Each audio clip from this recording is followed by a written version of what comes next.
Hey there, my name's Heather, and I'm the mother of a 13-year-old who was a climate change activist with Extinction Rebellion. She was a Fridays for Future climate striker in October 2018. That's when she started. And she won a Green Heart Hero Award for confronting fossil fuel companies in London, which Caroline Lucas, the MP, gave her an award for in Parliament in March 2019. She was an XR spokesperson at age 10 in April 2019.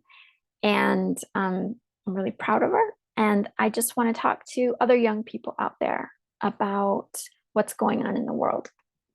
So we know that the news isn't very good when we look at climate change and species going extinct, and there's a war going on, and there's energy crises. All of these things are going on.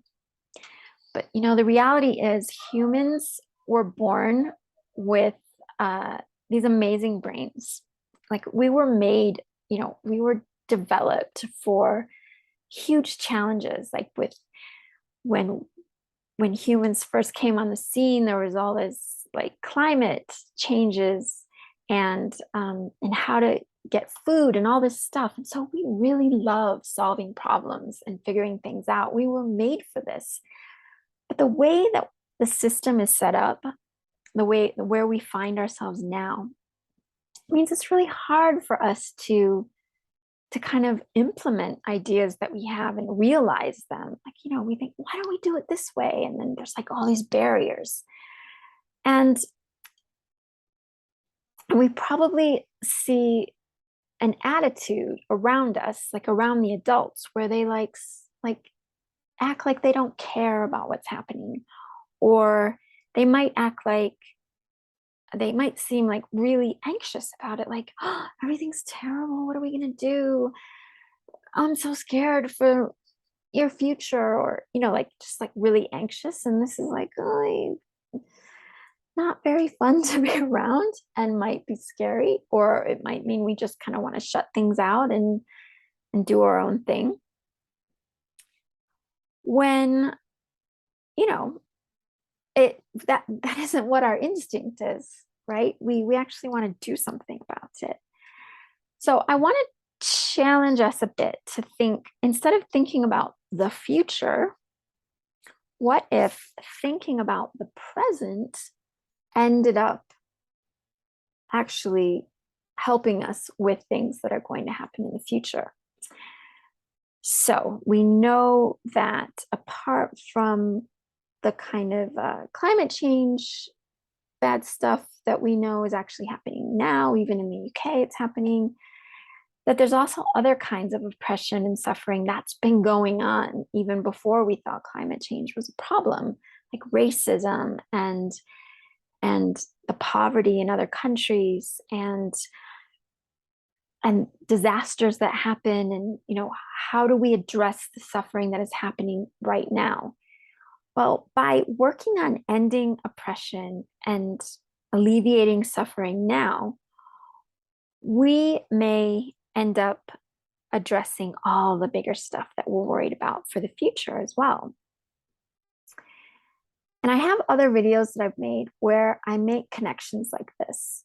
And the idea is that we have opportunities to do things locally to address the suffering and oppression that's going on now.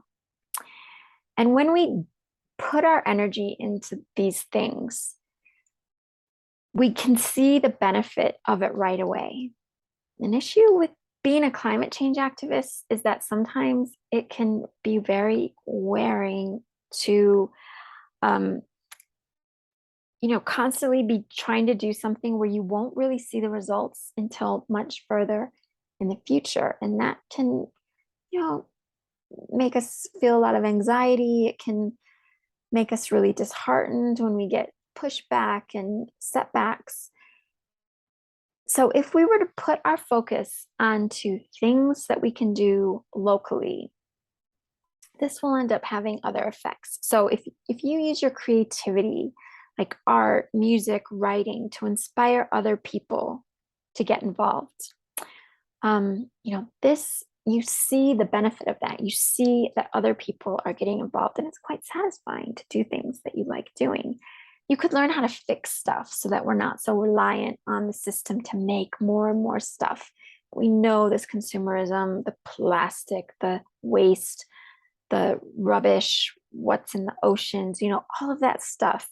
If we're actually able to learn new skills that make it so that there's less of all of that waste, that feels really good. So we could be learning how to grow food. We could be supporting refugees that come into our communities, figuring out good places where people can stay warm in the winter in the UK, Europe, when it's going to be very expensive or there's an energy shortage around this.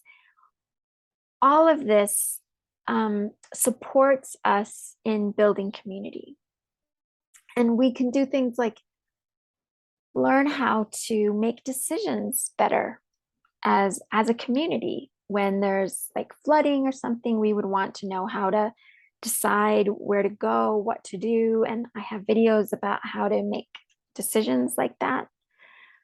And so all of these skills are really fun to learn, and they're actually quite useful. So it's not like you're wasting your time, and you're getting to do things that actually help people.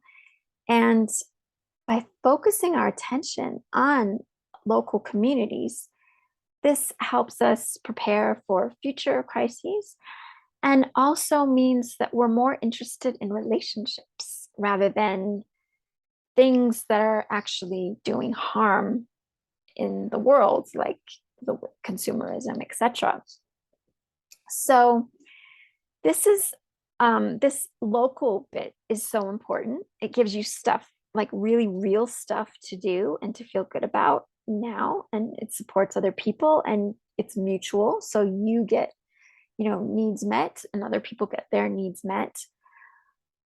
Additionally, though, is the idea that we need to think of internationally, because there's all kinds of stuff going on around the world. As I was saying, there are people on the front line who are fighting multinational companies, fighting fracking, mining, etc.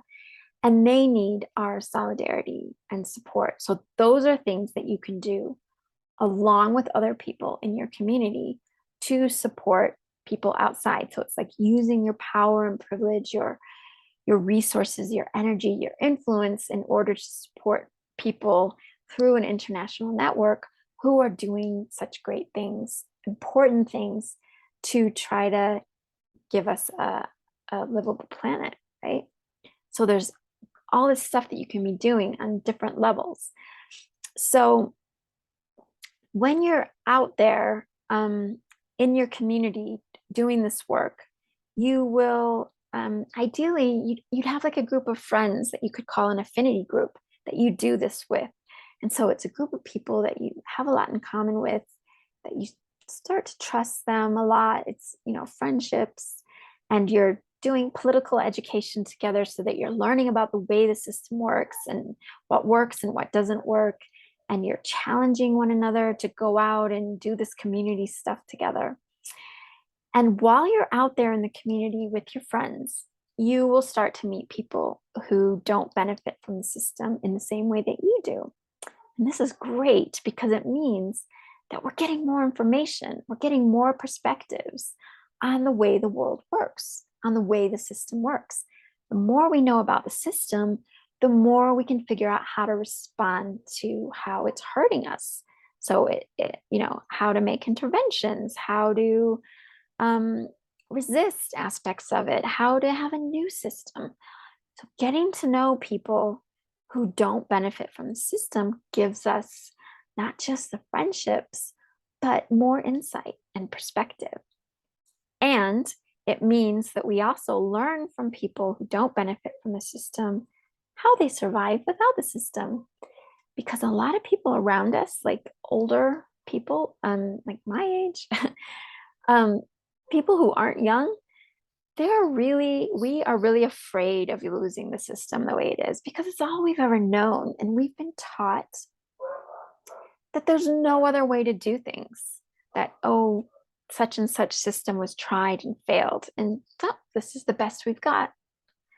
You all know that's not true because you're still young enough to not have bought into all this and to have like kind of hitched your destiny onto this particular way of thinking and way of life and system. You know that there are other ways. You still have this kind of flexible intelligence to think about things that older people would think are impossible. You know they're not impossible. You know this.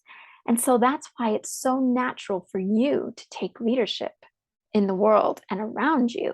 And by leadership, I don't mean becoming the president or the boss or some big role.